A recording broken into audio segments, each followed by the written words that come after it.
Now at 6, we're taking a closer look at the person accused of killing a man and then leaving his remains in his apartment in Greenfield. Western Mass News reporter Wesley Days is getting answers for us tonight on his criminal history and where this murder case stands right now.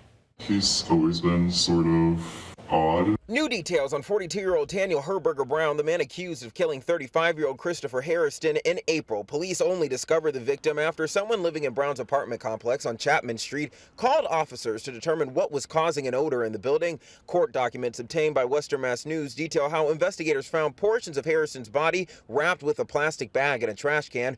Herberger, who was at Albany International Airport when police found him, was later detained in Albany until he was extradited to face a judge here in Franklin County on Tuesday. He would lie a lot. We spoke with people who lived near the suspected killer. They wanted to remain anonymous out of an abundance of caution. They tell us Brown had some interesting behavior before the incident. One time he walked up and he was just standing in a puddle in the parking lot, just looking. He's traded in that apartment for a jail cell where he is now being held until his next court appearance in this case in August. But this case is just one of many Herberger Brown has been a part of. Just here in Greenfield, over the years, he's faced trespassing, breaking and entering, and destruction of property charges. He's also pled guilty to assault and disorderly conduct charges in 2020. Reporting for Western Mass News, I'm Wesley Days.